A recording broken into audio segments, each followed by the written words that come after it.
Ready? Good morning, everyone.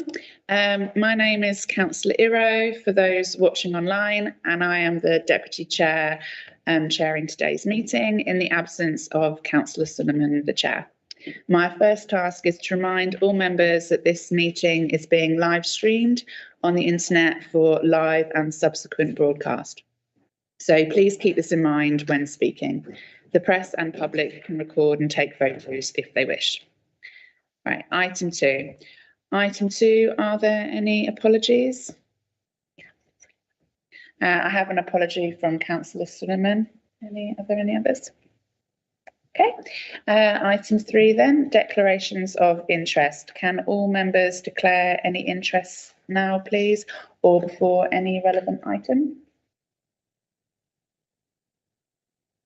Okay, thank you. Item 4, the action notes and action tracker. Can members please agree the action notes of the last formal meeting in July?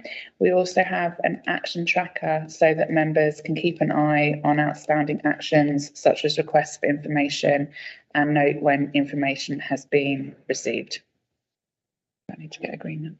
Is that agreed? Agreed. Thank you. Okay, so we're now moving on to our first main item, item 5, the leaders update. I'd like to welcome the leader, Councillor Ian Ward, and supporting officers Paul Kitson, who's Strategic Director for Place Prosperity and Sustainability, and Rebecca Farr, who's Development Planning Manager. Welcome. Thank you for joining us today. As you were due to attend last month, however, due to the official morning period, items from that meeting were deferred to today. Councillor Ward, I believe this is your first scrutiny meeting of this municipal year. Yes, it is. As members know, the committee's remit falls within the portfolios of 4 cabinet members, and so an invitation was sent to Councillor Ward to attend and talk about his priorities with specific reference to the economy and regeneration side. And that entails updating the committee on inward investment, development and major projects in the city. If members can save their questions until after the presentation, and I will take these in the order indicated, I'd be grateful. Over to you, Councillor Ward. Thank you very much. And as you've just said, although this week everybody seems to be catching up, this week alone I'm attending 4 separate O&S meetings to account for things that I'm up to, including one of those being the Transport O&S for the Combined Authority. But as far as this committee is concerned, this is probably the key O&S committee for the portfolio that I'm in charge of, and I'm very keen to engage with you all. As you'll know, we have set out an ambition to increase the pace and scale of investment right across the city in order that we can drive great jobs, build the homes that we're going to be needing in the future in Birmingham. So we're keen to engage, and what we are going to do this morning is present a case study on how we're driving regeneration in Perry Bar.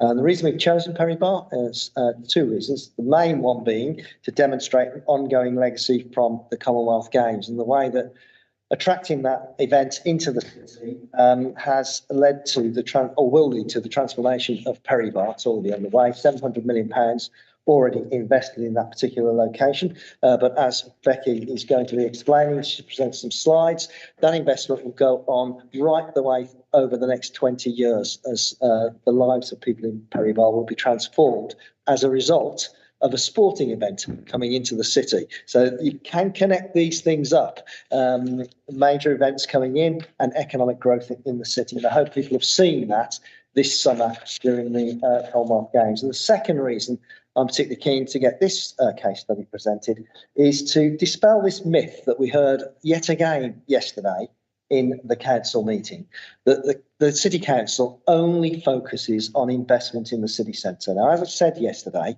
there is a focus on the city centre because the city centre is the major part of the Birmingham economy. If we stop investing in the city centre, we'll soon find ourselves with a huge unemployment problem, bigger than the problem we've already got.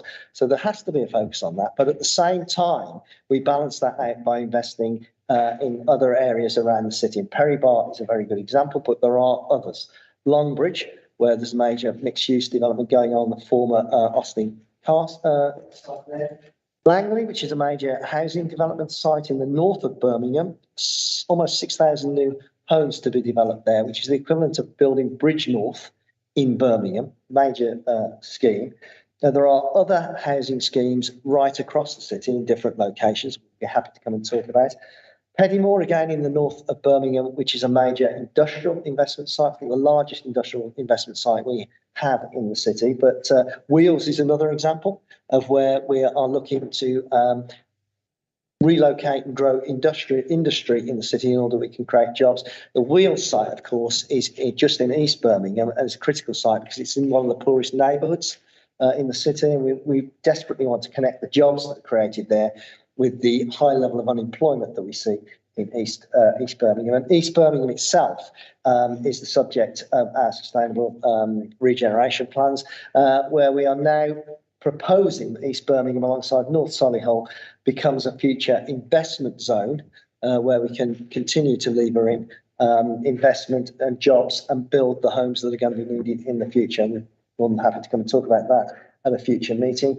And then on top of that, we have 6 central renewal areas which are going to help us to drive the investment out of the city centre, jump across the inner ring road into the very poor neighbourhoods that surround the centre of Birmingham. So we have plans for creating sustainable neighbourhoods in Hockley, Ladywood, Edgbaston Village, Nechells, Digbeth and Bordsley, and Highgate and Borsall Heath. All of these are critically important, and I hope as we continue to come to this committee throughout this year, we can begin to persuade this committee, at least if we can't do much with the rest of the council, that we are investing in our people and communities right across Birmingham. We have to have a focus on the city centre, as I said, but it is not all about investment in the city centre. It is a balanced programme of investment right across the city. With that, I'll hand over to Becky, who'll talk to you about Perry Bar. Yeah, if you could share the slides, that would be great. Thank you.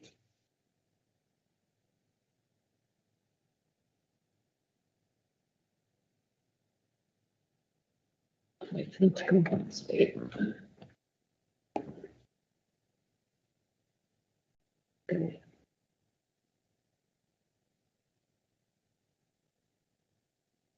Okay. We'll work with that. So as Councillor Ward said, I'm Becky Farr, Development Planning Manager for North and West of the city. And I'm going to talk about Perry Bar. If we move on to the next slide. So I'll cover what we've delivered in Perry Bar, what happens next in Perry Bar, how we've achieved this, and I'll hand on to Paul, who will talk a little bit about what this means for moving forward and how we use this to increase what we're delivering in the city as a whole, really. So if we move on to the next slide. Can we make it full screen? Can you turn it to a slideshow? You should have the PowerPoint. I've only got the key. If I join the meeting, can I share the PowerPoint? Yeah. Sorry. Sound on.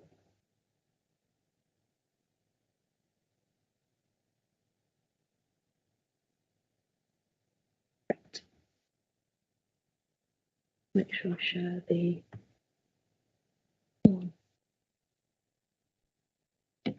Apologies for this. There we go. That's better.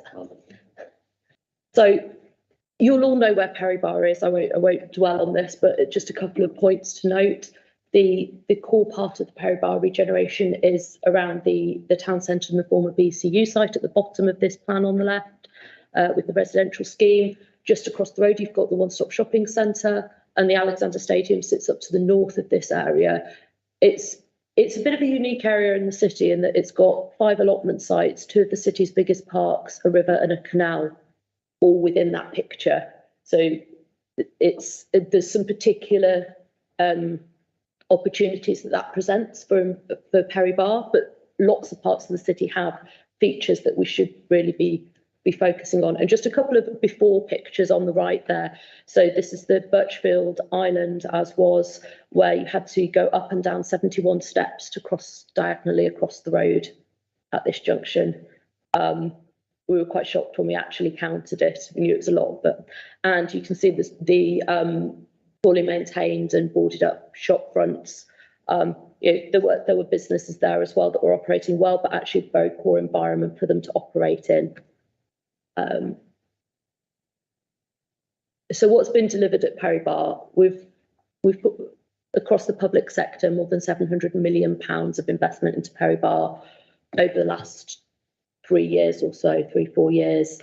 That's not just the City Council, that's government, that's Homes England, that's all sorts of partners, which I'll come back to in a little bit more detail. We've assembled a large amount of land into the council's ownership to unlock development and enable us to deliver growth, and carried out demolition and remediation to support that.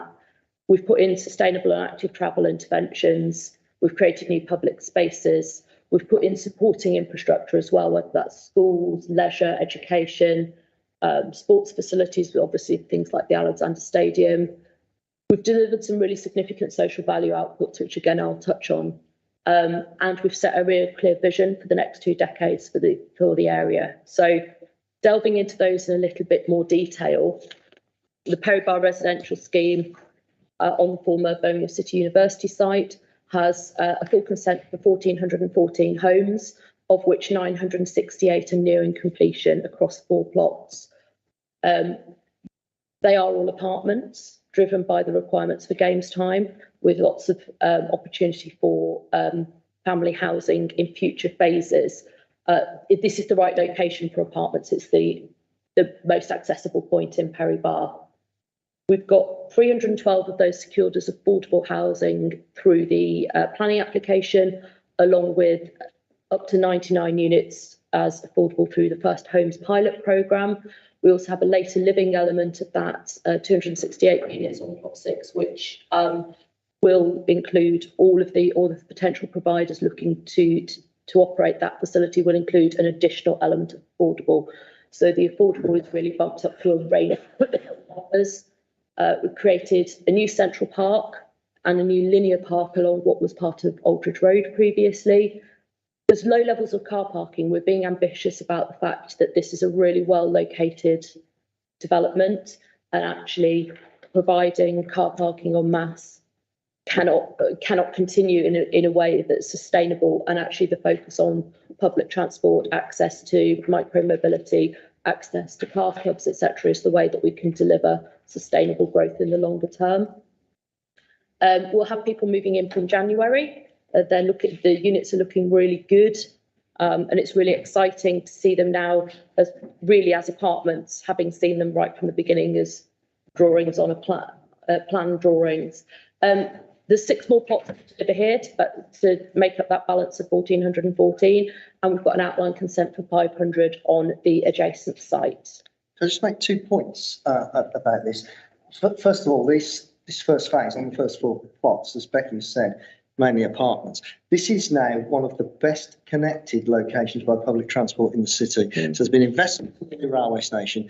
There's been Sprint bus rapid transit bus lanes driven up the A34. Sprint will be deployed onto those bus lanes. So this is a real test, an exemplar really of whether you can deliver this sort of development. Ordinarily, you'd only see in the city centre, outside the city centre, and make it work by connecting the area up through public transport. There's also a cycle route actually that runs up the A34 as well. So that's the first point. This is a test of whether we can do something like this elsewhere in the city. But also, there's been the investment in high quality public realm that's gone alongside this. The kind of quality public realm you ordinarily would not see outside of the city centre. And you go and speak to people, as I have done, and walk around here. They talk about how fantastic the investment in the public realm has been. And again, this is a test of whether we can do this elsewhere in the city. So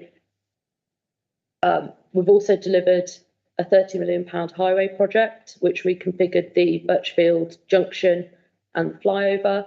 And what that's enabled is, in part, that fantastic public realm that the leaders just referred to, surface level crossings. So rather than having to do those 71 steps up and down to get from one corner of Birchfield to another, you can use surface level crossings. You don't have to rely on subways. The segregated 2-way cycle route, priority for public transport through junctions that could not have been delivered otherwise.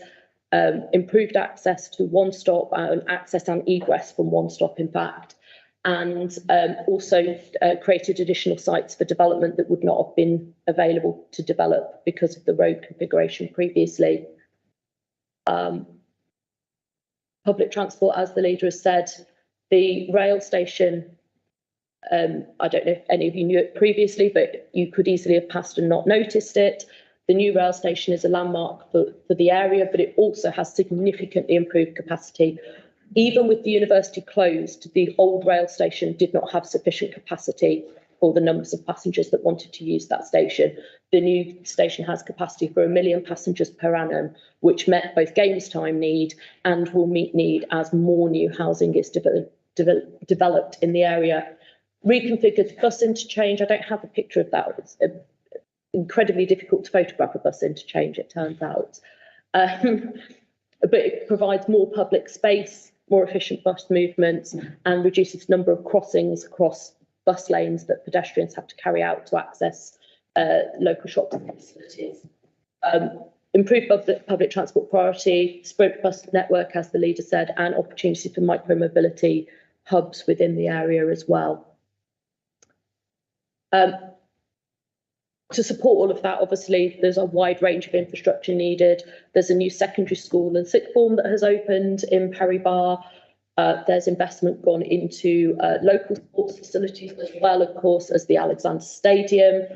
Sites within the town centre have been assembled so that we can enhance the town centre, as well as supporting the delivery of that transport infrastructure. There's a range of meanwhile uses and short-term pop-up opportunities being introduced as well. And we've been really successful in delivering social value. These figures relate purely to the residential scheme. There's a whole other set of figures when you bring in the stadium and the station work as well, but actually the City Council's success in delivering the residential scheme and the social value outputs both there and at the stadium have been really significant. So we've had exceeded our targets on jobs created, apprenticeships, people upskilled, placement hours and volunteering. We've got a significant amount of local spend, particularly around the, I think it's about 30-mile radius. I haven't noted it on the slide, but I think it's a 30-mile radius, that local spend figure, which has exceeded what we're expecting to be able to deliver.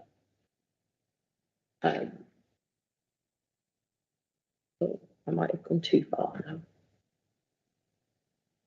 now. So what happens next in Perry Bar? All of this that you've seen so far has been delivered pre-games. What happens next? It doesn't just stop. So we adopted back in February the Perry Bar 2040 Vision for Legacy Master Plan, and that set out what happens over the next 2 decades in Perry Bar, starting to deliver those early priorities. So further residential development, the next phase of plots on phase 1 will be brought forward in the next 12 months or so. There was a report to Cabinet yesterday which picked up the opportunities around the stadium and Perry Park, and some of those early place activation projects. So the pop-up or box park scheme in the heart of Perry Bar Town Centre is well on its way, and we're starting work around the reactivation of the former bus garage as well, to bring in a range of uses there, including community uses, cultural opportunities, and working with local groups to identify potential users of that space as well. The slightly longer term, there's some real opportunities around Birchfield Island, where sites have been assembled to deliver both town centre transformation, but also additional residential opportunities. So how have we done this? So this slide just demonstrates perhaps some of the scale of the demolition and remediation that was carried out. We worked very closely with partners, people like Homes England, to fund and commission some of the work around getting the early site assembly in place. I mentioned at the beginning more than £700 million of investment. The council has obviously invested here, but we've also had money from central government, combined authority, the LEP. We've put our own SIL in. Homes England have been a really key partner. and people like the Sport England and Canal and Rivers Trust, who have also had a role both in delivering what you've seen already, but also in developing the master plan, and working with those delivery partners over the longer term. So bringing them through the master plan process with us, ensuring they had buy-in right from the beginning, and that they are now part of how we deliver that and part of the PB 2040 board, to make sure that all of those partners have a role in delivery. We're also working with, for example, people like Birmingham City University, those anchor institutions, working closely with One Stop, key local businesses, to make sure that they are all part of that ongoing regeneration. Land assembly. We acquired around 28, probably slightly more than that, hectares of land through a mixture of negotiation and compulsory purchase. It was around 500 individual interests, quite a mixed range of interests, so community uses, commercial, residential, university facilities. It was really quite a broad range. At the point that we had the order confirmed in September 2019, 80% of that land had actually already been acquired.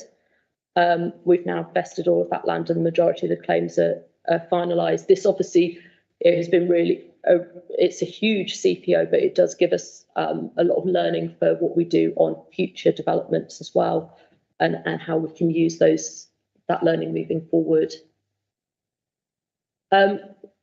Having a vision, the importance of the local plan. The leader will recall back when we were first bidding for the games, one of the things that we set out was, how do we ensure that we deliver something that Birmingham needs? And actually our local plan, although produced ahead of that process, set out very clearly what Birmingham's strategic ambitions were. It identified Perry Bar, for example, as an area for growth, and we were able to use the games and use the momentum that came with that to deliver stuff that we already knew we wanted to do. So we have this pipeline of what we wanted to do, and we need to always be in that position of knowing where we need to be next. It provided the context for the early master planning and proposals. It informed the Perry Bar 2040 master plan, and in turn the Perry Bar 2040 master plan will inform the local plan review. Planning applications, both the City Council as applicant, which we were in quite a number of cases, but also dealing with some really substantial planning applications. So for the phase 1 residential scheme, we went from what was literally some drawings on a piece of paper to a full consent in less than 12 months, which is ridiculously pacey compared to what is normally achieved in the private sector or otherwise. Phase 2 outline consent, working with the school to bring forward their scheme, the station, which was a combined authority application, and we did a lot of work with them at pre-app as well. And then the stadium, which had a number of phases to it, because it obviously had pre-games, games time, and then legacy. So there's some really meaty planning applications as well dealt with within the team over the last couple of years.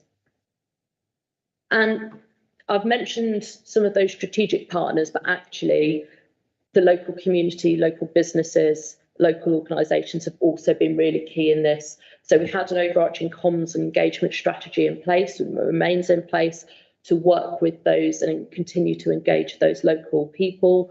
It was particularly important through the CPO process, and it got us to a point where we were able to negotiate really successfully, and actually went to an inquiry to which no objectors turned up.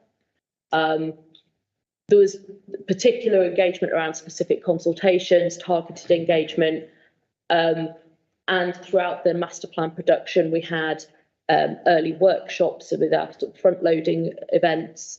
We then had targeted thematic opportunities for people to engage, and we did various in-person drop-ins, and we did some really lovely walk and talk events as well, which is something that we're using again, which actually worked very well, particularly during COVID, where we couldn't do the more traditional events. So we met with people, talked about their ideas and engaged with them that way. And we're looking now at how we deliver ongoing engagement of future opportunities for community engagement and governance around the project and around future delivery. And at that point, I think I'll hand over to Paul, who will talk a little more about how we use this moving forward. Thank you, Becky, and that was great. And look, if you're not familiar with the Pobar regeneration scheme, then we'd be very happy to orchestrate and facilitate a visit for the committee to walk around and show you actually what we're doing in the flesh. So thank you. I'm just going to speak for a few moments just to put out a few of the themes around the example that we've picked there, why they're important and how we're taking them across the rest of the work we're undertaking right across the city. And there's some things that fall under the banner of the process, the way in which we do things. And there's some things that fall under the banner of the nature of the proposals, so the actual built environment and the form of things that we're doing as well. But there are many reasons why we've chosen Pobar as an example. The first, and it's an obvious place to start, is the reason that the project is so successful and we have such high hopes for the implementation of the 2040 Master Plan as a whole is the collective process by which the vision was arrived at. And so the process of developing a vision. I like to think of master planning as a process rather than a master plan as a finished drawing. It is both, of course, but actually the reality with schemes of this length is that the process of master planning carries way beyond, and master plans evolve as time goes on. So that joint process that Becky's articulated so clearly there, involving the community and both residents and businesses, and crucially, where we're trying to achieve something that's quite different to the current proposal, the current urban form in a particular part of the city, we've engaged with people that can bring expertise into the city from the marketplace and from government to help to shape the ambition and the strength of our ambition for places. So Pobar is different to the kinds of development that's been happening in those kinds of places across Birmingham for obvious reasons. It's a higher level of density, it's higher building form, it's clustered around a transport node, for example. So the master planning process that Becky so ably convened did involve the likes of action the market to talk and to show us proposals. Now, that gives us great confidence as a city that we're doing the right thing in the first place. It gives great confidence in the sense that we're transferring knowledge from other bodies and other agencies about upskilling our teams, and it enables them to carry that forward next project. So that's the visioning in the master plan. It's absolutely crucial and critical that we have the right formal plan and policies in place as well. So you're familiar that we've now launched the issues of the urban development plan. You're aware that we're now at the final stages of consultation and market engagement on the future city plan. Those two things really are the bedrock in which high quality visionary master plan can be set across the time. It's really important that as a community, more importantly, our teams in the council are really focused on those things, because without a plan, it's easy to drift. The connectivity between placemaking and transport is an obvious point to make, but the success of the Pobar residential scheme is that there's the transport plans, and in particular it's around making sure that we're making it easy for people to walk and cycle around, both from the city to Pobar, also the community within Pobar itself. But there's that kind of level of ambition around changing the nature of our transport infrastructure that's happening at Pobar is something we want to carry in into our future city plan delivery plan. And so the leader spoke about central renewal areas, thinking about the middle, I think it was about how we push across. Now that boldness and emboldened by the success that we've had at Pobar will enable us to talk to communities, using the design to be really involved across this next period around the implementation. But similarly, we're only going to achieve transformational changes in those central renewal areas and elsewhere and in the city centre if we're confident enough to deliver large-scale CPOs. And we will be taking that across into other schemes across the city. It's curious, we're quite comfortable in the city about developing CPOs. Not all cities are, not all agencies that carry those powers are. So it's really just, we've got great expertise actually in the City Council and great confidence from the likes of Pobar scheme to take that through and into other schemes. Also just confirm by CPO, you mean compulsory purchase order. Sorry, yes, of course. Sorry, it's a very good reminder. We should not jump to that. Yeah, thank you.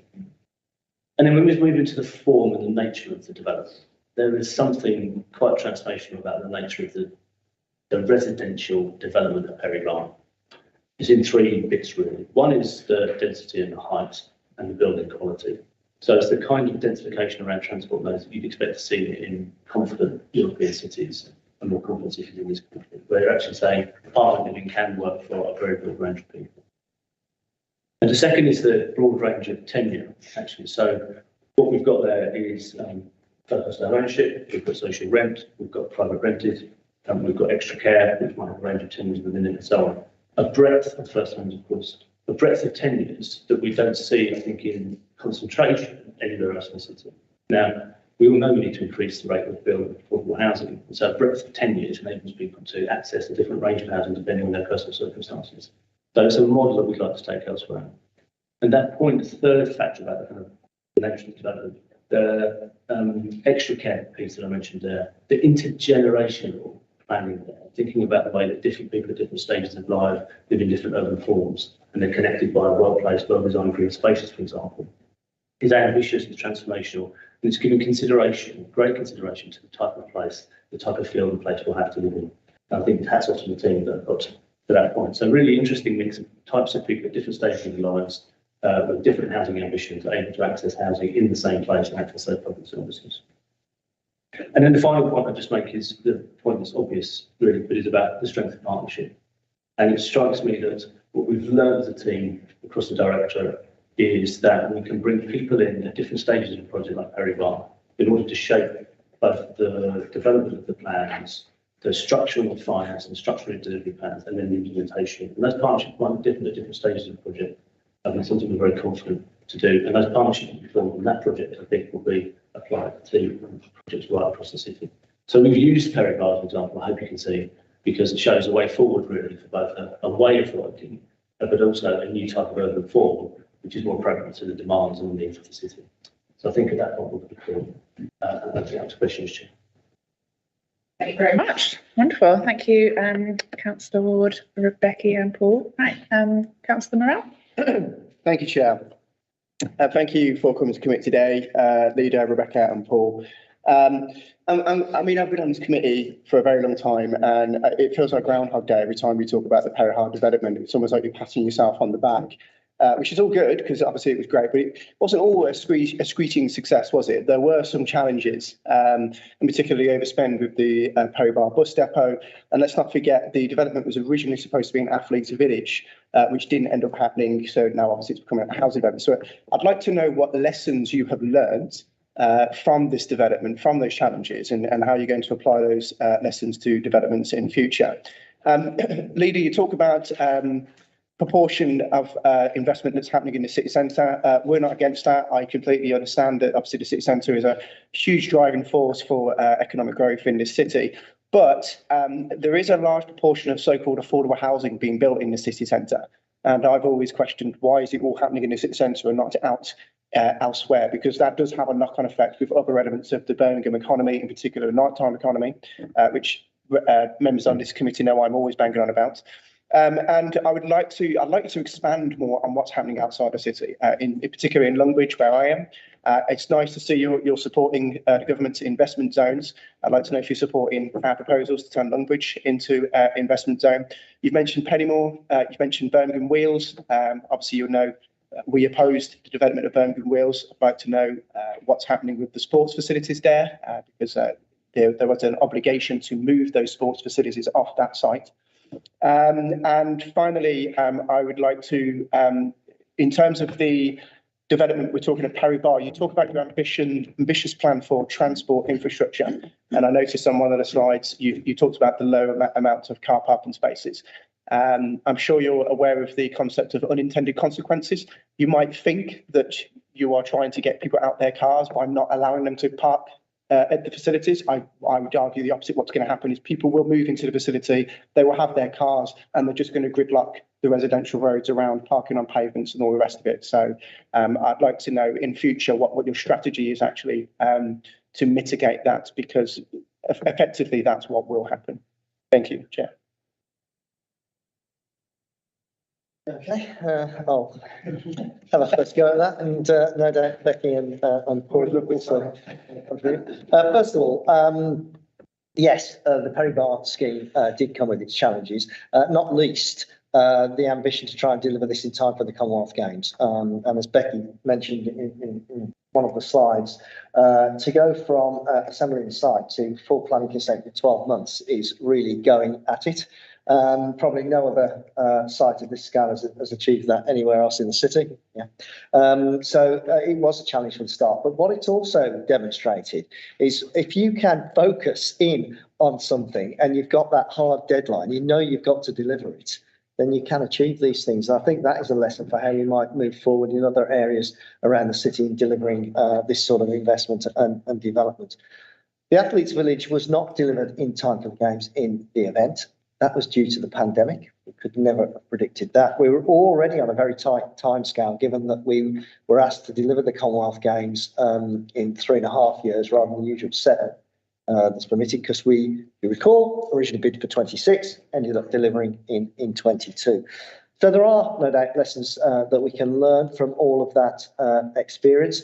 One of the lessons I will take from it, and given that the government's currently talking about further liberalisation of the planning system. The first planning application, or might not have been the application actually, might have been the pre-application by the CA, the station was not great. And I think it's a credit to the planning team who pushed back on that we have ended up with a station that is a landmark feature for Perry Bar. That would not have been the case if we hadn't had those planning levers in place. So I think all of this liberalisation, particularly if it comes in the investment zone, let's allow industry to do what they want, build what they want, is not a good idea in my view. The comment you make about affordable housing in the city centre, it's actually the opposite. Affordable housing in the city centre is very low. We're usually on a scheme pushed down to something around 10% or even lower because of viability. So where we are looking to deliver on what's in the Birmingham Development Plan, which is a need for 35% of all our housing development to be affordable or social, we're having to look to deliver that in areas outside of the city centre. So if you take the Langley development that I mentioned earlier, we are pushing very hard to achieve 35% there. We also, on the wider Perry Bar scheme that we've presented today, will be looking to achieve 35%. So the initial one, just under 1,000 homes, will be the catalyst for a further 5,000 homes. So in the overall scheme, we'll look to get to 35% in order that we can meet our housing need. Again, that will not be helped if government relax the rules around affordable housing, which they are currently talking about. Longbridge and the investment site. I met with the MP, Gary Sambrook, last week about this because he'd asked to see me about submitting an investment zone proposal for Longbridge.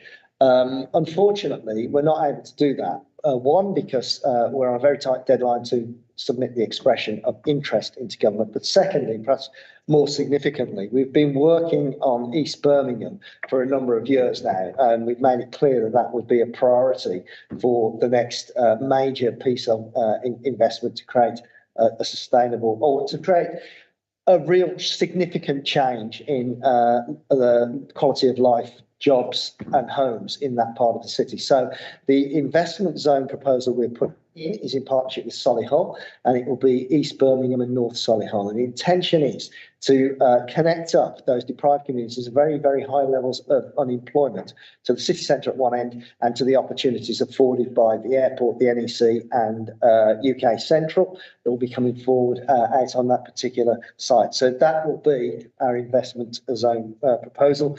And I had a conversation with Gary Sambrook, as I said last week. Fair enough, he's disappointed, but at least he understood why we're doing what we're doing. And then the final point you raised around cars and gridlock. I've said this many times. As a city, we're growing our population. We're expecting 100,000 more Brummies by the end of this decade. We already see traffic gridlock, particularly in and around the city centre.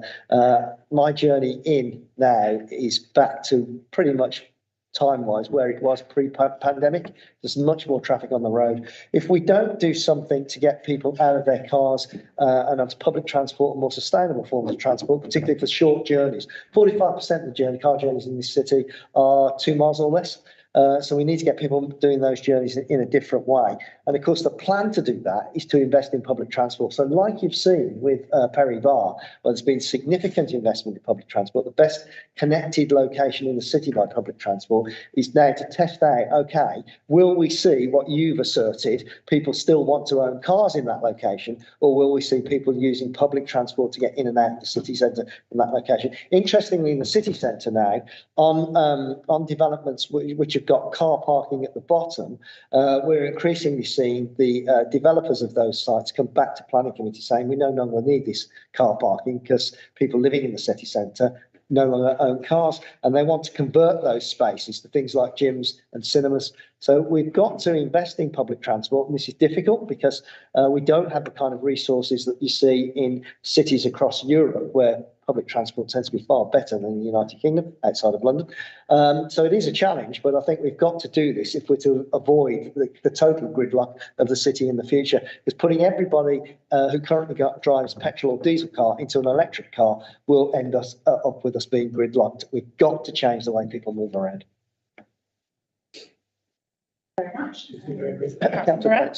Very quick counterpoint on the gridlock in the city centre. I totally agree with that, but there's also a lot of unnecessarily highways roadworks happening. There isn't any roadworks. I'll give you a classic example. Paradise Circus. If you just come off, you used to be able to go over Paradise.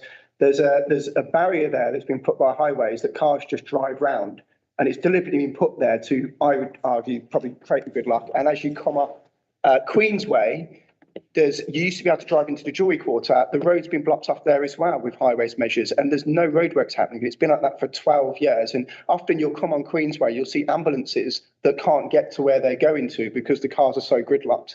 So I think highways need to look into that, because there are certain mechanisms in the city centre that I think they've been there for far too long, and we need to open up those roads to actually free up the congestion. And then if it's still gridlocked, then I would go along with your argument. There's loads of evidence in there that you can keep building roads, but the road space gets filled up. One of those locations, the bit at Paradise, there's no intention of reopening that to traffic. It's deliberately been designed to be a bus priority route, so that will remain the case. The other location that you referred to, I think, was closed during the pandemic in order to prioritise a cycling route, and I don't think we're likely to see that come back to traffic either. The intention, we're increasingly in the city centre, because this is a very walkable city centre, so the intention increasingly is to try and encourage people to either walk or cycle through the city centre or use a scooter rather than drive. And that's why we introduced the segments or zones around the city centre. So the idea is you can come in to the zone you want to get in, but if you want to then move to a different zone in the city centre, you have to go back out to the ring road and drive around, because we want the city centre to be more friendly to pedestrians. Sorry, the second point I was going to make. And again, we want it to be friendly to pedestrians as well, but the two are not, there's no juxtaposition there. The two can coexist. You can be pro-car and pro-pedestrian. The second point I'll make is on the investment zones. East Birmingham, arguably, has had more investment, if anything, as much as investment as Perry Bar. It's one of the things on this committee we always hear about. We hear about Perry Bar and we hear about East Birmingham. It's had loads of investment. It's got a massive redevelopment program. So you could argue, if there's one area that needs an investment zone, it's places like Longbridge, where frankly that I represent, which is one of the most deprived areas of the city and always gets forgotten. South Birmingham, Northfield has the highest number of free school meals in the country, which we keep getting reminded by the Labour Council. So surely, if anywhere needed an investment zone, it would be South Birmingham rather than East, because the East Birmingham has already had so much investment as it is. I disagree with that, because East Birmingham has not had significant investments, had less investment than the Longbridge site, and East Birmingham is a far larger area. It encompasses, I think, 375,000 people, East Birmingham. It's had less investment than Longbridge.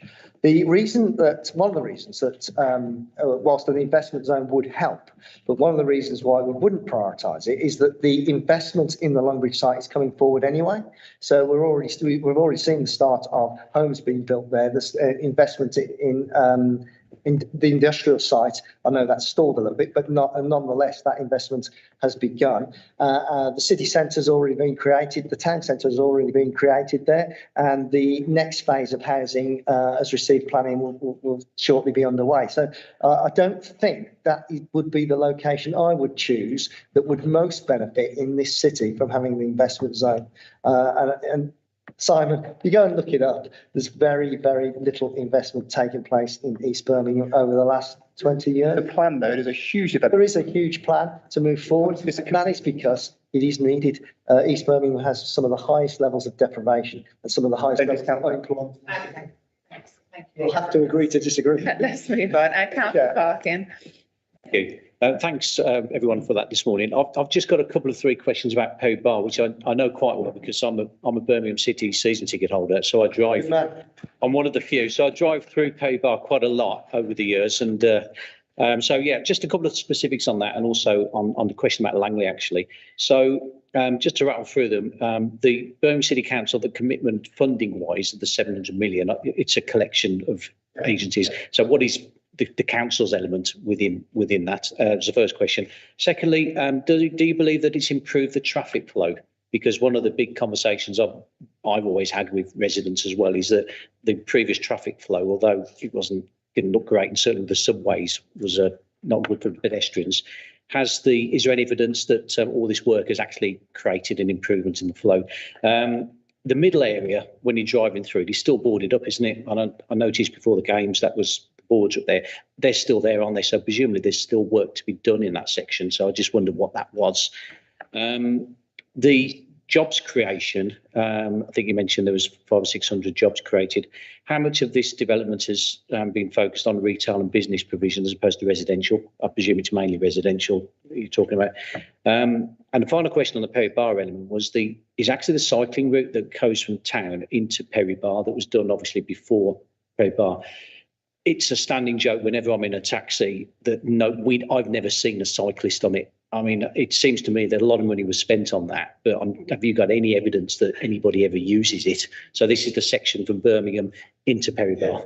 And the final question relating to Langley, I'm the councillor for Sutton Redicap, so a third of the Langley developments will take place in the ward I represent effectively. So it's Warmley, Minworth and Redicap. So I'm a new councillor. I've only been in the role 4 months, still finding my feet, but I'm on the Langley consultative group.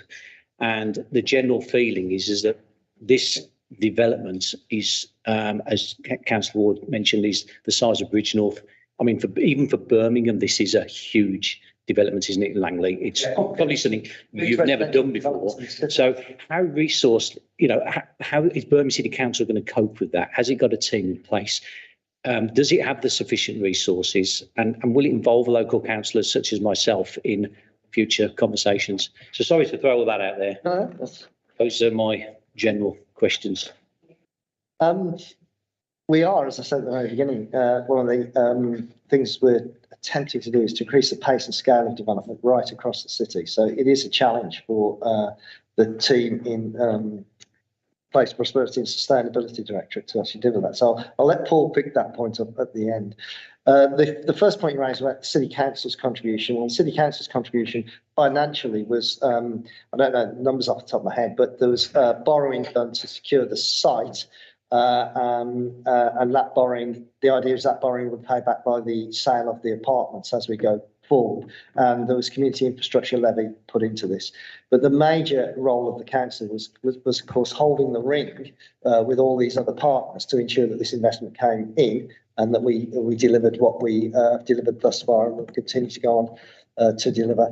Traffic flow has improved. It has improved because ingress and egress from the one-stop shopping centre is much better now than it previously was. You could only come out one way and go in one way, so you had to go down to the roundabout, turn around. That's much improved now. But traffic flow, I think, is only part or one of the questions you should be asking. The location itself is where people live, and we have to make that location work for the residents who live there. And I would say they are a higher priority than people who are simply passing through on a commute. I had this discussion at a breakfast event I did a few weeks ago, where somebody was complaining they still get held up for, I think he said 15 minutes on his journey in, and something needed to be done about that. And I then had an interesting debate with him about whether his journey was more important than the lives of the people that live actually in Perry Barr, whose environment has been dramatically improved as a result of the flyover coming down and the investment in public realm that's taking place there. There is still work to be done. So of the initial scheme, there's one plot left, plot 10, that still needs to be developed for residential. If you put the slide back up, but you can see it on the slide. It's in between the dog track and the residential units that we've already built, so that's still to come.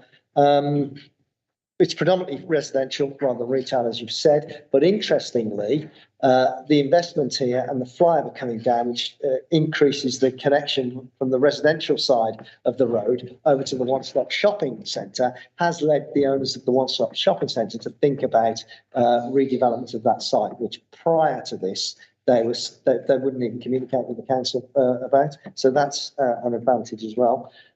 Becky may want to add something on that. No cycling on the cycle lane is, I think, interesting, because I've heard this. You noticed that? No, I've heard it before. Yeah, because I noticed it. That's the is it the A38 that goes out to Birmingham University? When that cycle lane first went in, it was the same thing. We've got a cycle lane, you'd never see a cyclist on it. That side's more used because of students, I think. Because the students, yeah, you are right. Yeah, so there's a lot of cyclists, and interestingly, a lot of people who use scooters go up and down that route as well.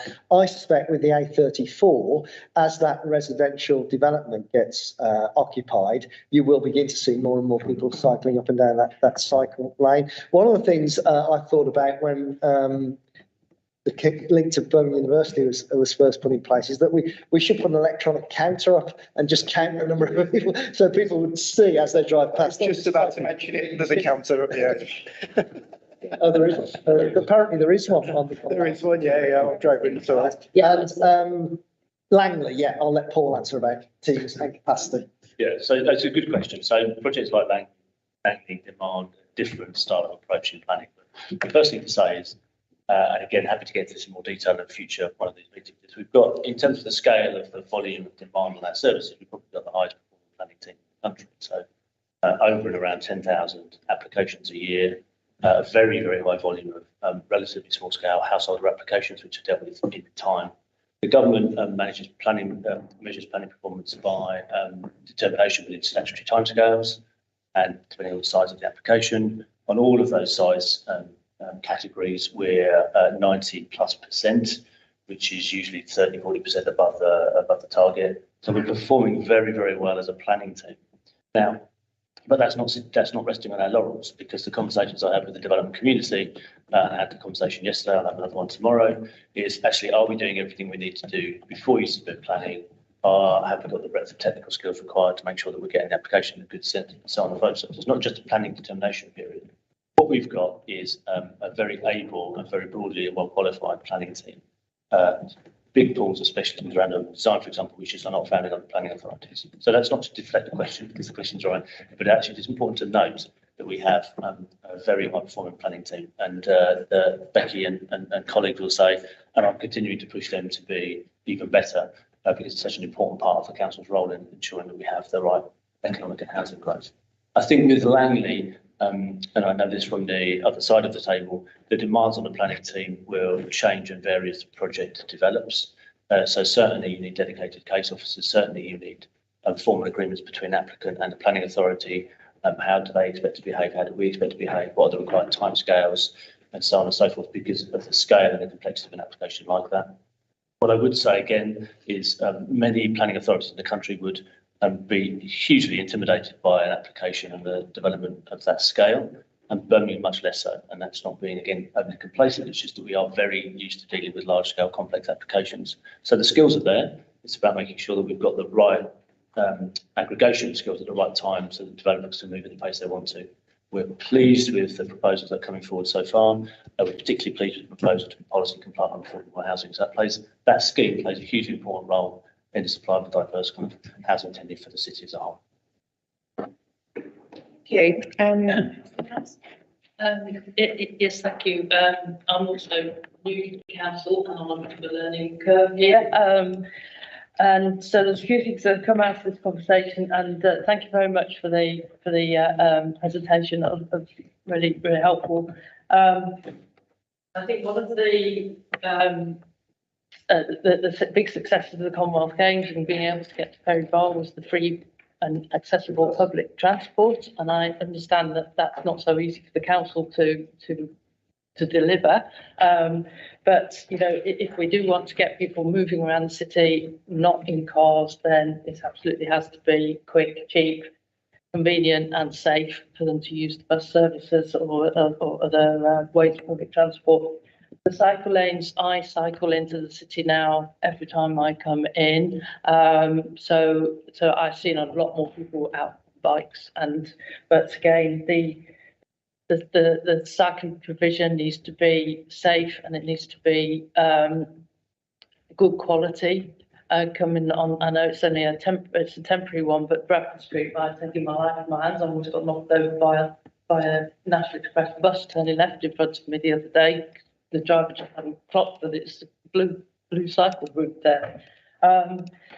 So I think one of the problems, because I haven't cycled over to I've seen the cycle lane on the Perry Bar side. I haven't cycled over that way, but one of the ways is actually I don't quite know how to get through the city, and I think you do need to think about how connecting those up in getting from one side of the city to the other. The planning, and I'm very pleased that you mentioned the planning and around investment zones. I don't know a lot about investment zones, but the one red flag that I've seen coming up is that they're around relaxing planning and regulatory constraints, and I understand that that's maybe to try and help the investment and the growth. However, we've made these mistakes in Birmingham before in the past, where we've done things and ended up with losing some of our very beautiful buildings and heritage, and that would be such a real shame if that happens. So we now need to be very, very careful about how we go under that way. And I did wonder, you're saying East Birmingham, looking for East Birmingham investment zone, is that all of it or part of it, or all of it? Okay. And I think, yeah, that's pretty much what I could say. Thank you, Councillor Leader. I agree with you. It'd be wonderful to have free public transport, wouldn't it, across the city? Unfortunately, it's just not affordable. The government have put money into put a cap on bus fares. I think it runs for 6 months. It's run for very long, whatever period. But currently, the maximum fare is £2. So I think it is reasonably cheap. But you're also right; it's got to be reliable. That's the key factor. If it's not reliable, if it's not going to get you to where you need to be in time for what you need to do, you're just not going to use it. And the way you make bus services reliable is to have separate lanes for them and give them priority down the highway. And I've constantly said this to the staff at Travel for West Midlands. As long as I can arrive in my car at the same time as the bus, I'm probably not going to get my car.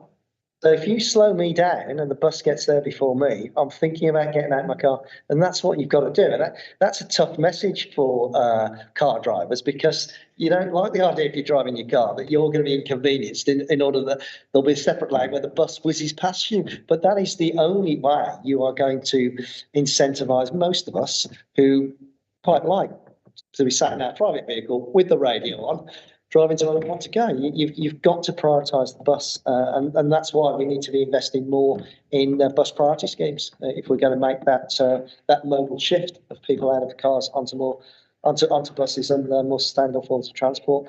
I agree with you also about cycle provision. It is very, very difficult, and I would argue quite risky to cycle across the city centre if you wanted to go from the west to the east of Birmingham. So we need more investment in that, and it's got to be good quality. But if you go to places like Amsterdam's probably the best example, isn't it, where there's enormous numbers of people on bikes moving around there. When they started off, that wasn't the case, and they had to make the decision, we're going to invest in this in order to get people to cycle more. And that's the stage we are now at. We need to increase our investment in cycling. It'd be great if the government would give us more money to do it. Fortunately, we're still on this centralised system where most of the money that we can utilise for these sort of things, we have to bid for into government. But I think you're absolutely right about that. We do need more investment in it. I share your concern about investment zones, and it's not only the talk that's going on about relaxing planning regulations, it's also the talk about environmental protections as well. In fact, the environmental protections are probably more concerning. And I've said this to Paul, although we're putting in this expression of interest, I'm very keen to see what the government are actually going to do about relaxing these things, because I think it's a false economy to facilitate the investment, particularly in industry and jobs, if what you do at the same time is destroy your environment. So I think we've got to be very careful, and we've got to try and retain some control over environmental protection and planning regulation, in my view. And I agree with you about loss of heritage. I think the knocking down of the Central Library in the late 1960s, act of vandalism, the Georgian buildings at Old Square, you know, you look at that and you think, how on earth did anybody make those decisions? And the answer, of course, is in the 1960s, they were prioritising the car over everything else, including pedestrianisation. And a lot of the work that's gone on in the city centre over the last 15 years or so has essentially been reversing those planning decisions of the 1960s. Got to learn from those mistakes. Like central planning in the 1960s.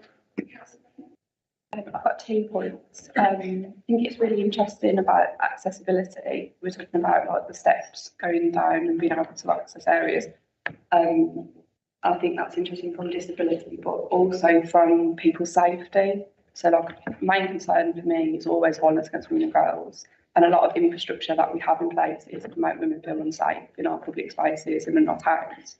How do we take that learning that we've had from Pobar development, making it open plan and accessible to make our citizens learn and feel safe?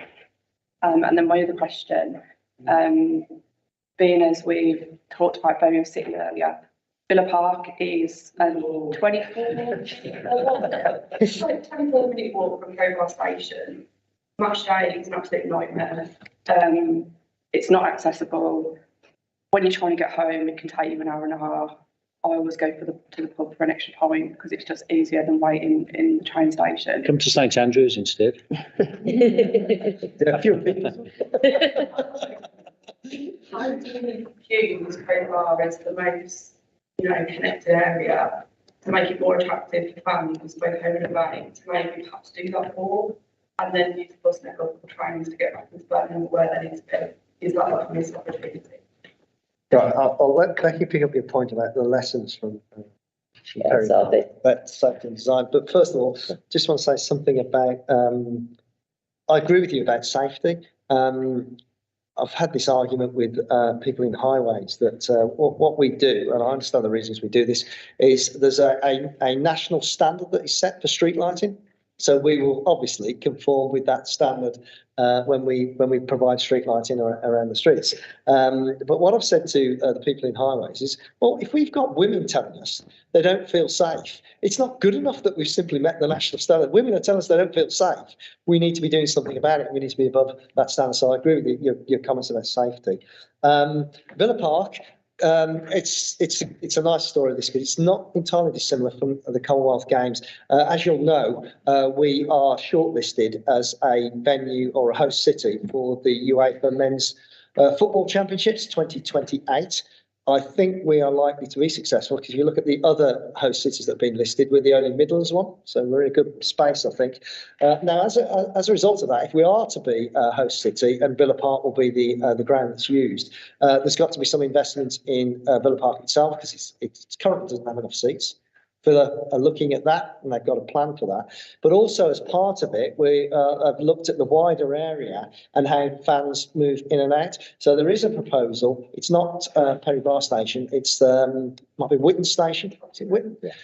To extend the platform towards the city in order that fans arriving on that line can come off the platform directly onto a road that leads straight to Villa Park rather than having to walk around the Witton Centre that's there, and that would improve things enormously. And there's also going to be some investment in making it easier for fans to move around the stadium as well. So that, if we are successful, we'll have that focus point again. Got to deliver this in time for the championship. So we should see that begin to happen. The other interesting thing, and it relates back to the point Izzy made about public transport. I had a meeting with Warwickshire County Cricket Club last week. They are keen to try and make the men's Ashes tests, 2 Ashes tests at Edgbaston, the men's and the women's next season.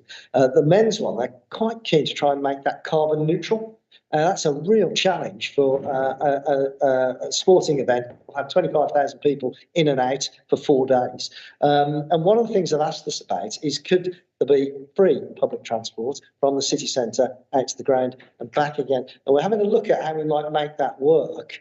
But just come back to what I said about at the moment, the maximum fare is £2. So if you put £2 on the price of a ticket, it doesn't seem to me to be that outrageous. And there might be a way of making this work, maybe not for next season because they'll have sold a lot of tickets already, but maybe it's something we could look at doing along with our major sporting clubs in the future. Becky. Yes. Sorry. Oh, sorry. Becky was going to answer the first point. I mean, I won't say a great deal, but I think that the point you make about safety for women, for vulnerable people, I mean, there were people who were pushing pushchairs, for example, who were having to make the choice of either a much longer walk round or using a subway. And we've got to a position now where they have a surface level crossing. It's safe. It's massively important. Perry Bar was perhaps one of the places in the city where that was one of the biggest problems, but it is a problem elsewhere. The really simple answer is it's about good design. Actually, good design for women, for vulnerable people, is good design for everyone. So it's actually, yes, we've done things in Perry Bar that are easy to point to, but throughout everything we're doing in the city centre, in East Birmingham, in Longbridge, wherever it is we're doing it, the quality of the design is about putting people first and moving people, and that's all people, whether it's children, elderly people, whatever. And actually, if you plan well for elderly people or disabled people or vulnerable people, you're planning well for everyone. So there may be some very specific things we've done in Perry Bar, as I say, that are easy to point to, but actually we should and we are looking to do that everywhere. Thank you for your presentation. I just wanted to add on the public transport. I think we do need to make it a lot more reliable than it is currently. Especially, we just mentioned the Blues Ground, St Andrews Park. I live just near the Blues Ground, about 10 minutes walk away. So I know when the fans come, it does cause a lot of rush around the area, and the cars get gridlocked around. So I don't know how we can get, because I think the majority of the fans do use the cars to come into the stadium. So I don't know how we can get the fans from the areas coming in and hopefully benefiting our area as well, instead of just causing gridlock. Secondly, I just wanted to add on to the East Birmingham proposal when we added. I just want to know what wards are included in East Birmingham and how is it going to benefit the actual areas in East Birmingham, because as we know, you mentioned as well that we have a high deprivation, high poverty, high unemployment rate. So I'm just wondering whether are we looking into how we're going to improve the lives of the young, especially young people and the people who are suffering in East Birmingham? Are we going to improve the lives? Yeah. Yeah, that's the intention. Yeah. If you could go back 30, maybe 40 years, and the same indices of deprivation, unemployment, poor health quality, and low life expectancy, none of those things would have moved in 40 years. What the plan is to try and move the dial on these things by taking a holistic approach to investments and developments in East Birmingham. So instead of what would have happened in the past with various government schemes, is you'd spend money on housing investment, or you spend money trying to create jobs. What we're trying to do here is join all these things up. So we're looking at education, health, employment, housing, all of the factors that impact on people's quality of life, to try and really turn the dial in East Birmingham and see if that can actually be achieved. We'll happily send you a copy of the East Birmingham Sustainable Inclusive Growth Strategy, from which you'll be able to see the wards that are included in the area.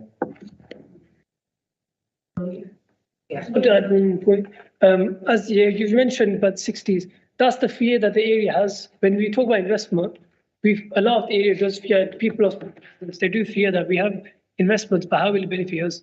So that was just wanted to add. Sorry, I didn't catch that.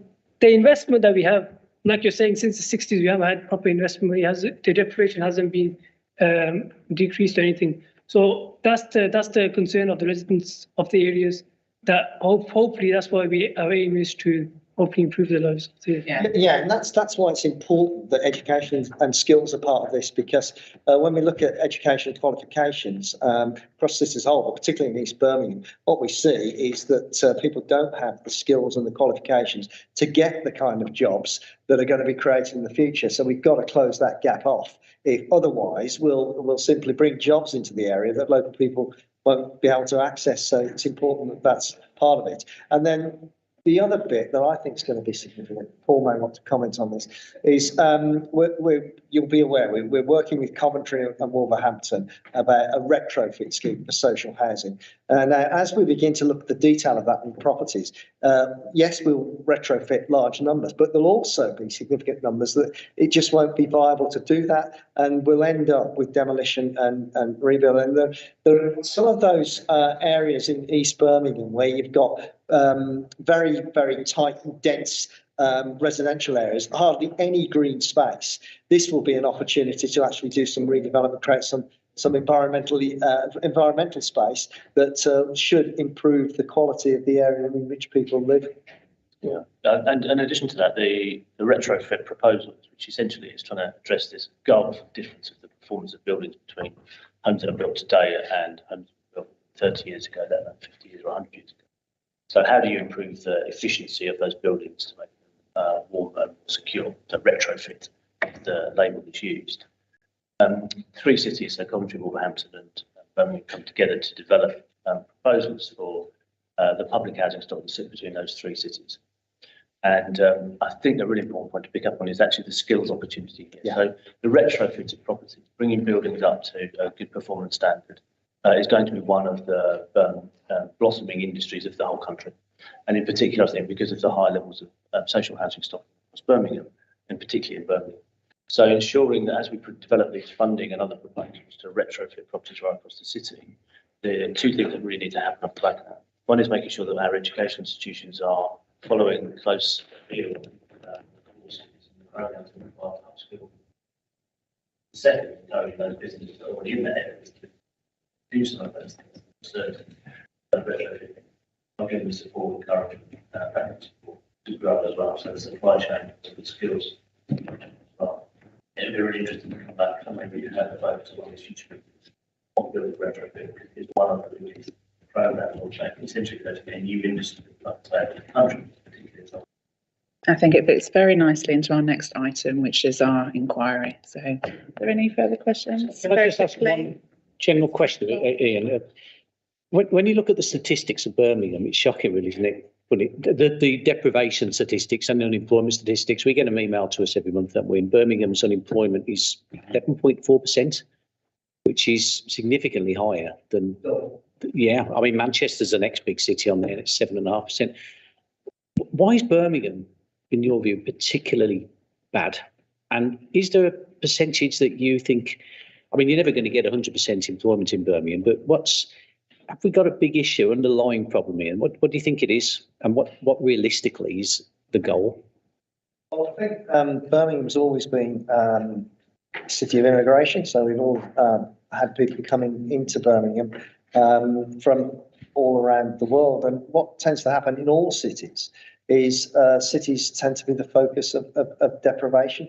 So you tend to get high levels of deprivation in cities than you do elsewhere. And part and parcel goes with that, of course, is high levels of unemployment. Now, as I've already said, when you compare the qualifications of people across Birmingham compared with the average for the country as a whole, we are below where we should be. And that's what probably explains to a large degree why we've got double the national rate of unemployment. I do think we should be ambitious about this, though. We ought to be saying we should achieve at least get to the average level of unemployment of England. And there's a very compelling economic argument to do that. And you'd think this would attract the attention of the government, really. So if we could get to the average level of economic activity, employment and skills, so just taking the average in those 3 areas of the country, we'd add £9 billion to Birmingham's economy and put 75,000 people into work. That's a growth agenda. I'm told the government are into growth. They ought to be working with us on how can we achieve that. I'm just drawing attention to the fact that Birmingham stands out and always has done, doesn't it? And the largest city, so. Sorry, Leader, can you just repeat those figures for me? What was the? £9 billion on the Birmingham. £9 billion, on Birmingham economy, and 75,000 people to work. That's just to get to the average. And the ridiculous thing is that, well, so ridiculous, but there's as many jobs almost available as there are people looking for jobs, isn't there? But it's the wrong type of jobs. What you're suggesting, the skills aren't there too. Certainly, somebody used to say this to me a few years ago. If every business in the city employed one young person, we'd have no youth unemployed. One unemployed young person, we'd have no youth unemployment in the city. Any other questions? Thanks very much. Thank you. To Becky and to Paul. Thank you so much for coming and for your great presentation. And we're more than happy to come back on future occasions. Right, we'll move on to item 6, which is our inquiry. So this is to consider the terms of reference document that was emailed out yesterday or the day before,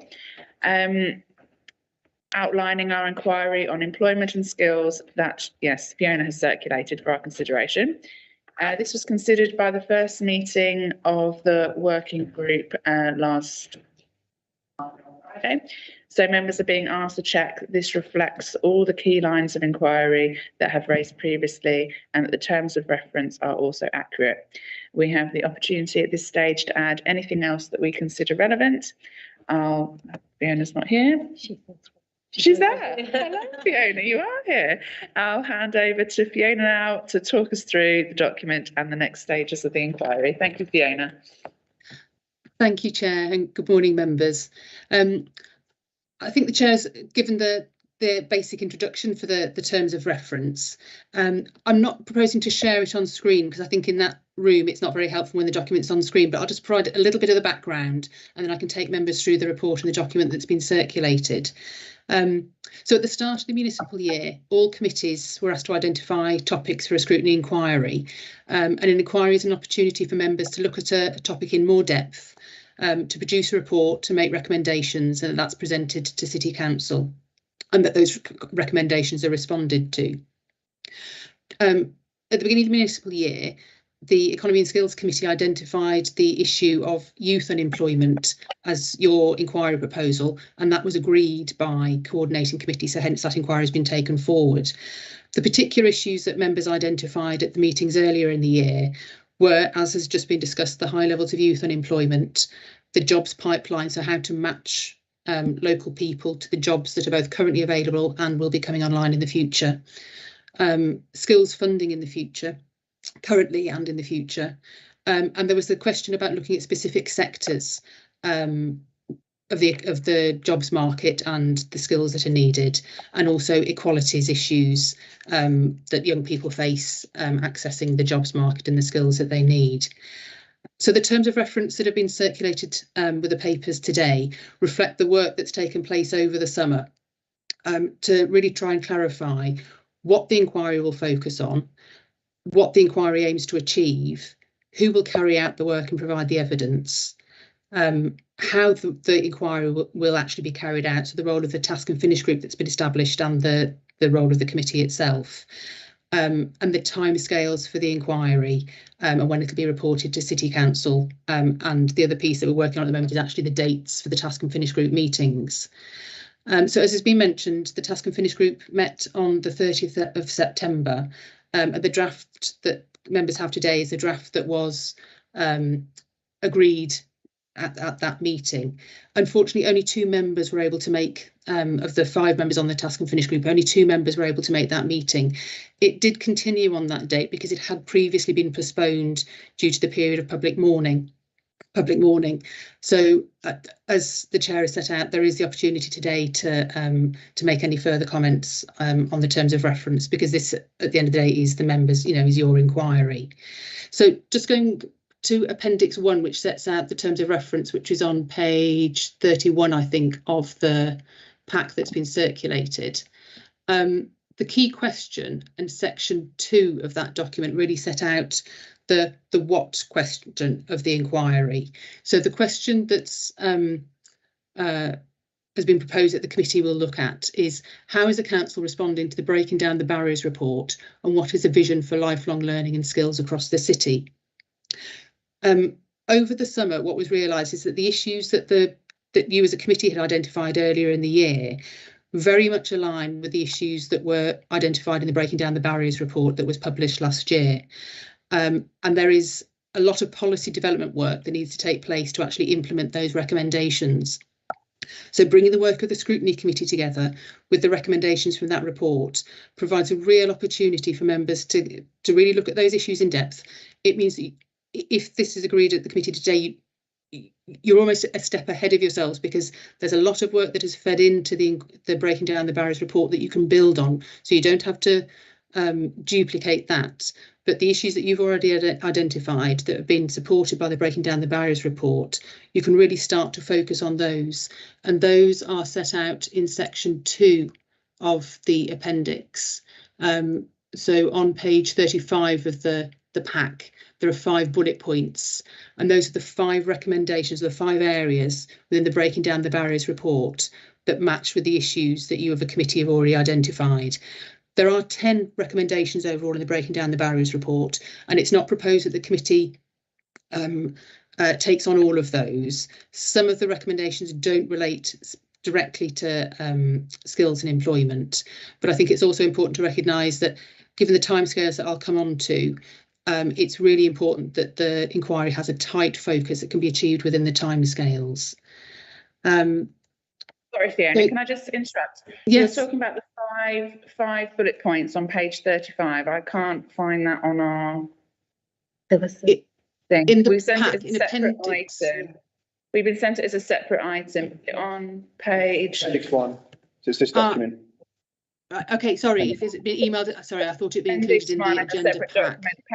Page 5 of a separate document. Is that right, Councillor Moran? No, so it's the same document. So if you're on the main document, yeah, scroll down, yeah, and then you get to this. That's where I am as well. I just want to make sure that everybody's go to the second at the right place. This bit, question 2. What needs to be done? Yeah, and 5 recommendations. Support young people to build confidence and resilience, so on and so on. Yeah, thank you so much. Sorry, Fiona, continue. Yeah, sorry for that confusion. Sorry, I'm looking at the pack that's been updated on CMIS, so I've got the numbering for the whole pack. Sorry, just waiting for everyone to make sure they're at the right. They're on the right document. So this was the item 6 that was sent separately, top of page 5.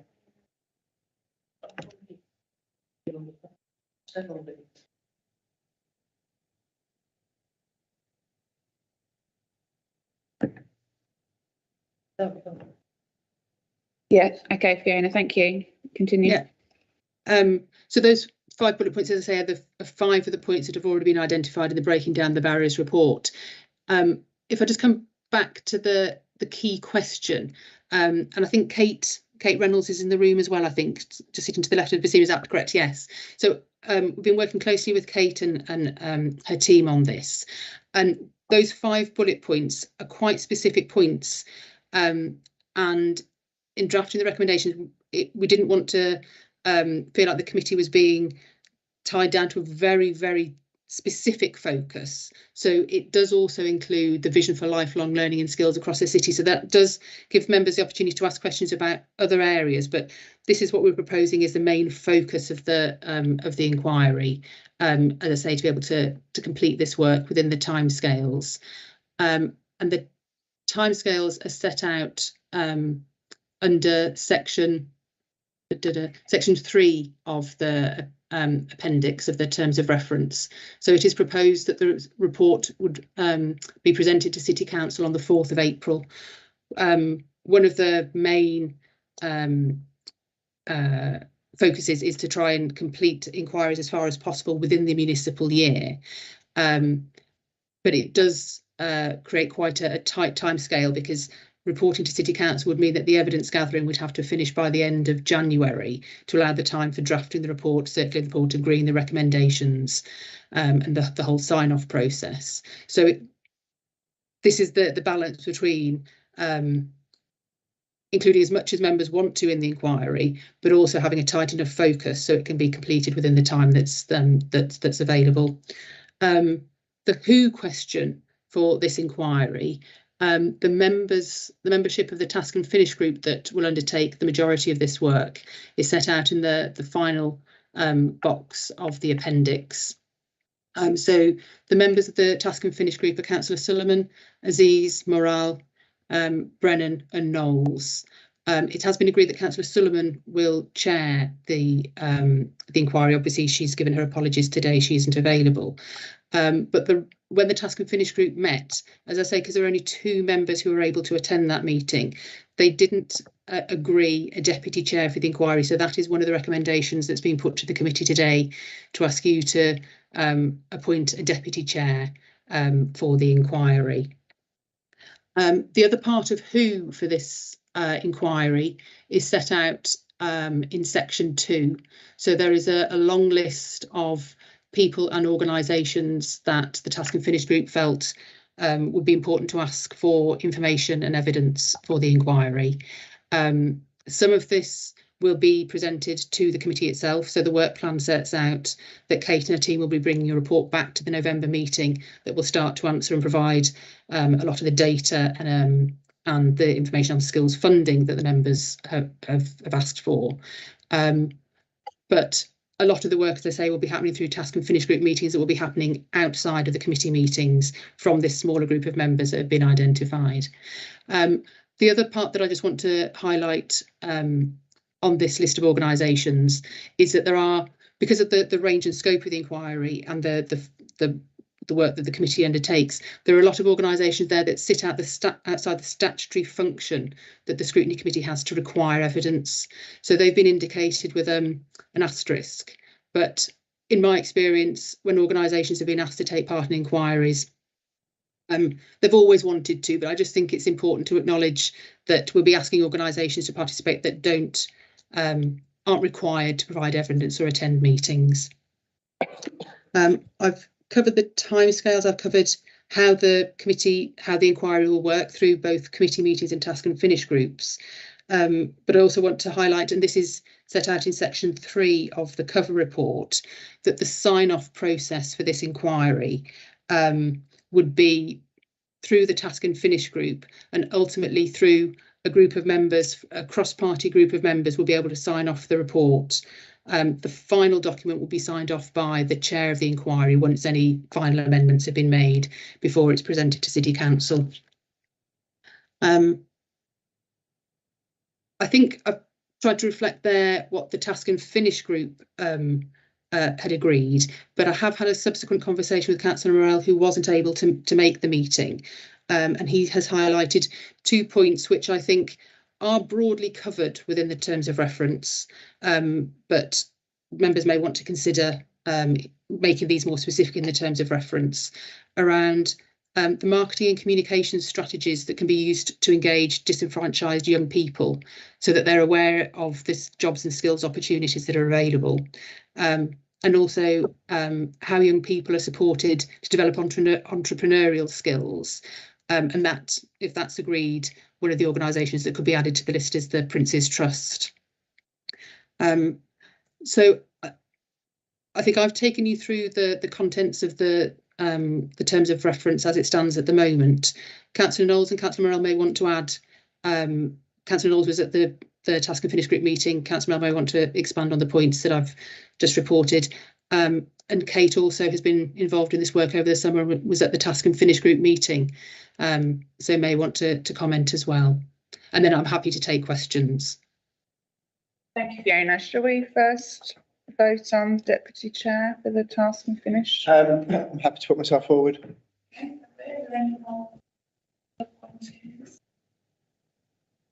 Okay, so is Councillor Morel seconded?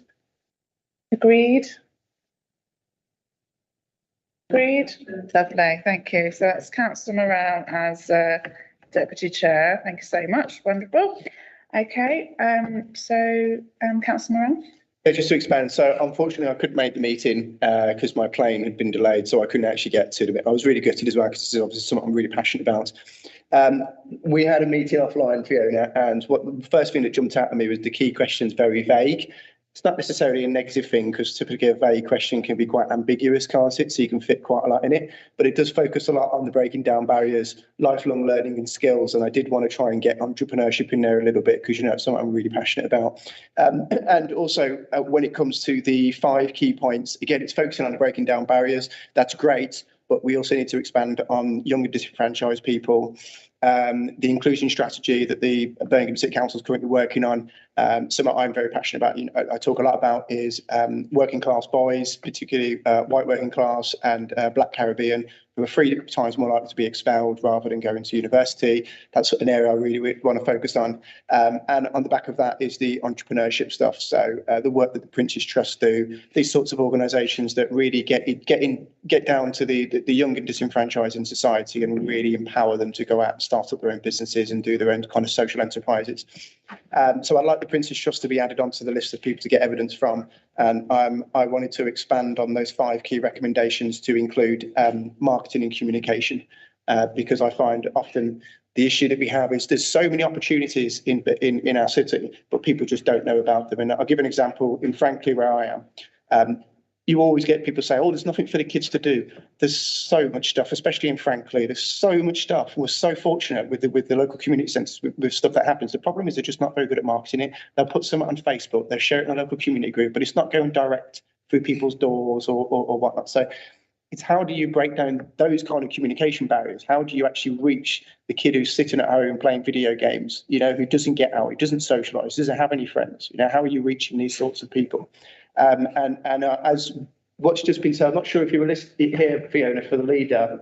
He just made some really, really good points about if one business. I thought that was very interesting. If one business in the city was just to hire one young person, you'd solve employment, wouldn't you? That's a really interesting statistic, you know. And so I think we need to dive a little bit more into that. Why businesses not hiring young people? What are the barriers there that's hiring? They mentioned about qualifications and skills. How do we break that sort of stuff down? So given all of that, it's kind of like the question does seem quite vague. And I'm not sure what colleagues think, whether we should just tweak it or expand it a little bit, or whether you're happy to keep it as it is, because ambiguity can be a good thing, but I just want to make sure that while it's focused, we don't leave anything off the table and we do explore absolutely everything. Because it is an important piece of work. Yeah, absolutely. I think, I mean, regarding skills and qualifications, I mean, I'm a secondary school teacher, so I know all the data, but London gets 10% better results than Birmingham and the whole of the Midlands and North. And that's because London has had significantly more investment in education for, you know, the last decades, and therefore their results are 10% better. They get 32% grade A and above, whereas we get 22%. And that's not just Birmingham, that's the whole Midlands and North of England. And that is, in my opinion, just absolute scandal. Yeah. And why are we not getting the same level of investment in our education system that gives our children the same opportunities? And we're not. Shadow cabinet for children and young people. That's something I can certainly badger my. We're always talking. This is the whole point of the levelling up quote agenda kind of thing, and education. I'm really, really passionate about. I'd love to see more money going into that sort of stuff, and not just in education, but in the third sector as well. And I speak to Mike Hopkins at Southern City College, and he's always talking about we need more money. We need more. What's the biggest hurdle you have? And they always talk about funding. And I speak to Gary, the MP, and I say, well, what have you done? Have you gone to the government to speak about more funding? Because I mean, I'd be doing that every single day of the week, you know. So yeah, but given what we have, where we are at the moment, given the current landscape, what can we do and who can we speak to? I mean, the organisations here, a lot of them jump out at me with the great work that they do, and it'd be interesting to get their perspective as well about what we can do to ensure and what the city council can do fundamentally, because the city council can do a lot more, in my opinion. But because we all kind of have the same objectives, it's figuring out how do we kind of get to that? How do we figure out a route to solve it the best way with the resources that we have effectively? I think the reshape careers advice and guidance services could include that communications and marketing. Because how do we get the information out to young people? And that does need to be changed, not just a poster going up on the school notice board that no one's going to see. Absolutely. Other questions, Councillor Miles? Not so much a question, but no, I've points for putting the Princess Trust on the list. I've done stuff with the Princess Trust, and it's really, really good. Yes, and yes, I agree with you with the marketing, and it's not just how we get the information to the young people, but how to get it in a way that actually inspires them to want to go. Because sometimes they do know what's going on, but they're just not, oh, no, it's not for me. Yeah. Lovely. Other points? Councillor Brennan? Adding on the violence reduction partnership, who do work with children in schools and young people. In preventing them going into crime, as well as the Young Women's Trust, which works with young women under the age of 25 to get skills and employment. Yeah. Could those bits be added? I didn't catch the organisation that Councillor Brennan mentioned there. Young Women's Trust that works with under 25 women. And the violence reduction unit, was it? Partnership. It's under the Police and Crime Commissioner's Office, which I'll raise interesting. Yeah, I think the violence reduction unit would probably be linking in with the inquiry that's on child criminal exploitation, and at a very high strategic level, there are links between a number of the different inquiries that are happening. So there's the Children and Young People's Mental Health Inquiry, which at a strategic level would have a link with this around supporting young people to build confidence and resilience. So I guess my thoughts are that certainly the Young Women's Trust would be relevant to this inquiry, but perhaps the violence reduction unit would be more relevant to other inquiries that are taking place. Okay. That's been agreed. May I? Yes, please, Kate. If I may. And thanks for allowing me to be at the meeting today. My name's Kate Reynolds. I'm Director of Lifelong Learning and Employability at Birmingham City Council. So a lot of this sits with me. And I just want to pick up on this thing about careers, because actually we need to invite Birmingham Education Partnership, because they are responsible for careers for pre-16-year-olds. And we know that if we don't intervene early enough, actually we can't do some of the things that we all want to do, as Councillor Morrell and others have pointed out. So we need to add them to the list, because that's where that sits. I have responsibility for post-16 onwards. I would like it for pre-16, but I don't actually have responsibility for that. And that's a whole debate I'm sure we can have as part of this inquiry. But that's where it sits, and they weren't on the list. So I've just said to my colleague here, could we pop them on? But obviously, Birmingham Education Partnership. That's the key one, and that will also mop up the issue about funding. And is every school and part of that? I don't know.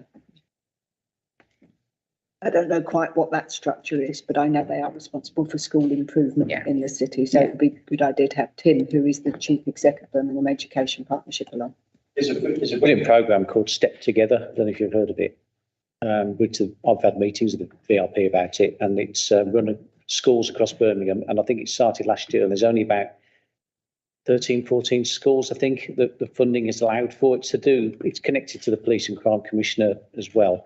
And I think it'd be interesting to find out if that can be developed. This is basically mentoring young people coming out of schools and having volunteers effectively instead of police just outside the school gates, talking to them, engaging with them, actually going to the school as well. So they're adults that not too much older than the kids, and they can look up to them, and they help diffuse situations outside schools and pick up from things and stuff like that. And I think it's absolutely brilliant. And they've got it in Sutton, but they've only got it in small areas, Sutton. I'm not sure whether that's being continued for the next 12 months, but they're doing some analysis at the moment, I think, the VRP, to establish how successful it's been. But anecdotally, it's supposed to be very successful. It's supposed to be a good thing. And a lot of shop owners report less problems outside the school gate, stuff like that. So I think getting kids early, into that kind of mentality because they don't get dragged into other things. And it also frees up police time as well. So the police are quite keen on it. So sorry, this is branching out a little, but those are the type of things that I think would be good to, to explore and see if we can, if there's anything we can develop along those lines. The other thing I was going to, from my point of view, just mention, and just looking at the statistics that we get emailed to us about the unemployment, 1 in 6 people, I think, in Birmingham at the moment who's unemployed is 18 to 24. I think those are roughly the statistics. But if you look at the percentages, there are certain wards that are particularly bad, aren't there? You know, we're talking 15 to 20%. So what we need to do is try and establish, I think, what is it about those particular areas of Birmingham where it's particularly bad? And I mean, Ian mentioned, there's Birmingham is a city of immigration, isn't it? So a lot of people have come in from outside, from across the world, which is fantastic, and it's helped growing the economy. But I think a lot of those areas have probably been associated with high levels of immigration in the past. And it's whether or not we have an open conversation about how do we address those particular areas, because if we can tackle those areas, that's going to make a massive difference to the figures. So I don't know, again, just throwing it out there as a conversation point that we maybe discuss around that particular, focus it a bit more. Like me to come back on that? Yes, lovely, Yeah. Kate, thank you. I think that was part of the discussion, wasn't it, that we had at the Task and Finish group, was actually having a data session early on. So in a sense, and it builds on your point, Councillor Morell, we can narrow the question down a little bit. So actually you might end up focusing on the wards with the highest levels of youth unemployment rather than the whole kit and caboodle. So that was the purpose of having a very early data session. It would also look at inequality issues as well amongst that. So I'll just come back on that as well. I'll give you an example, a case study with Frankly. So when I took over Frankly, we were one of the top 4 wards for youth unemployment in the city. And we set up a Frankly Skills Show in 2019. And if you look at the statistics actually and you break them down, even though the percentages look bad, the numbers are actually very low. You're talking like 100, right? And so we put up a skills show. So again, marketing and communication, it's right on your doorstep. It's the Bannerwood School, right outside the Frankly Estate. And it was on a Sunday in January. It was snowing. And you had all these young people coming in to get skills and opportunity. Anyway, a few months later, after that skills show, we were no longer in the top 10. No longer in the top 10 for youth unemployment. Now, all you needed to do was get 12 people. 12 young people into work and you're no longer in the top 10. And you always thought, well, why had nobody done that before? And that was a good case study of that's what needs to be done. It's just marketing and communication, put it in front of people's faces, inspire people to do stuff. Now, it's a generational thing. So each generation comes along. That was 3 years ago. So now we're back in the top 10. So now we've got to do probably another skill show. We've got to do more communication. And it's like, I asked this question to Andy Street at a conference about how do you get all the development, so all the jobs and the opportunities that we've got, and we all hear about it. How do you get that into places like Franklin, young disenfranchised? And he gave some great examples of you work with employers to actually put schemes together that go into those communities. And he mentioned Goldman Sachs, believe it or not. Goldman Sachs are apparently running a scheme at the moment where if you're a young person and you just have the most basic IT skills, they will take you on as an apprenticeship and train you how to get good in IT and then take you on into a role. And so it's working with employers to go into those sort of communities and actually get them, get people to go and work in those sort of jobs, as well as, of course, skill shows, marketing, communication. And I think we need to be doing a lot more stuff on social media as well, going where the young people are, Instagram, Facebook and the like, and just putting stuff out there. TikTok, yes, TikTok's a really, I'm not on TikTok, but yeah, 100% TikTok's a perfect example. And really just shoving stuff in their face. Be Bold, Be Birmingham is an example of something we put out there, but what does it actually mean? If you had something that was focused more around skills and inspiring people to actually be something, I think that would go a long way to really make people think, yeah, I'm sick of playing video games. I do actually want to go out there. And rather than playing the video games, I want to make the video game. Rather than watching the films, I want to go and actually maybe go down with Stephen Knight in his studio in Digbeth and take part in all of that, those sort of opportunities. So it's getting all the opportunities, looking at everything we're doing in Birmingham and try and put it into a package that can inspire young people to say, right, I want to be part of Birmingham's golden decade. I think that's wonderful. I think that we need those children to be trained in skills that will get them the good jobs, but then we also need those entry-level jobs that children who don't have the skills and qualifications for whatever reason can still get into and then progress, as you were saying, with training and apprenticeship. Right, Fiona, do we need to change the terms of reference before we can agree them? Or? Well, what I was going to suggest, I think that everything that's been discussed, the points that have been made are broadly covered within the terms of reference. So if members are happy to agree the terms of reference, subject to the additions that have been discussed at the meeting, the point about marketing and communications, and entrepreneurship, and adding the Prince's Trust and the Women's Trust, the Young Women's Trust. If you're happy to agree it's subject to those amendments, then we can proceed knowing that we've got agreement from the committee rather than bringing it back, because the next committee meeting won't be until November. Yeah, okay. And that can be agreed in consultation with you as the chair of the committee today, and obviously Councillor Sullivan as chair of the Task and Finish group, and circulated to members afterwards. That's great, Fiona, thank you. Are there any other comments before we agree on that? Okay, this is seconded, agreed. Agreed. Thank you very much. Wonderful. Thank you very much. Thank you, Fiona. Okay, so next then, item 7, the work programme. So as Fiona has, well, I'm reading on this. Our next 3 meetings are dedicated to the work of the inquiry. However, if members do wish to raise any other items or priorities, please feel free to do so now, or drop Councillor Cinnamon an email. Are there any other suggestions for the work programme? No? Okay. So the date and time of our next meeting is... Chair. Sorry to interrupt, Chair. There was just something I wanted to raise under the work programme, if I may. Thank you.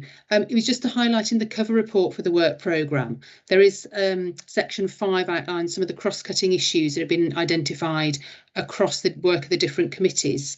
I just wanted to flag that members of the Task and Finish group have been invited to coordinating scrutiny committee on Friday. There is a report that the deputy leader is bringing on the devolution deal, and that does relate to some of the issues that the inquiry will be looking around skills and employment. So that is in members' calendars. If you're able to join online, it will give members that sort of strategic overview that will help inform the inquiry. What I will highlight, though, is the agenda that I've circulated. I've explained this in an email this morning. The agenda items are being taken in a slightly different order. So I just ask you to look at that email and just judge when you want to join the meeting. Obviously, you can join online for the whole meeting if you want to, but if you just want to join for that item where you can participate, I've suggested a time to join.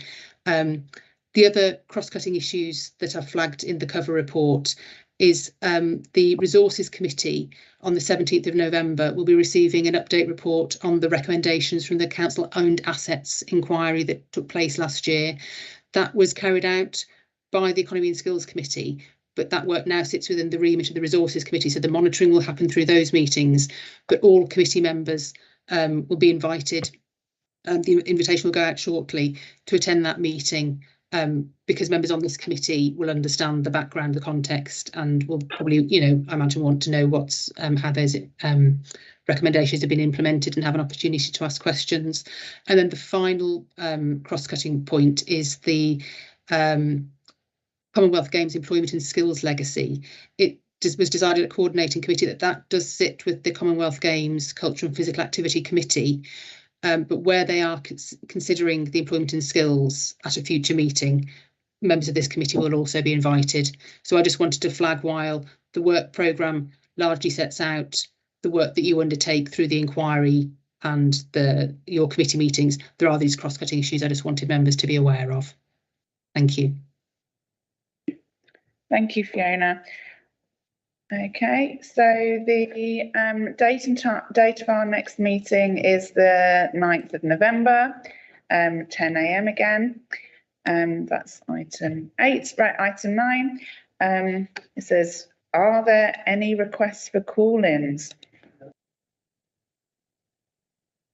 Right, item 10. Is there any other urgent business? No. And item 11, I don't understand. Do I have your authority to act in Councillor Sullivan's absence? Yeah, Oh, as chair. No, you don't. Yeah, agreed. Thank you very much. Kind of a bit late. That's what I thought. You shouldn't take any decisions. Okay, thank you very much. Meeting adjourned. Thank you.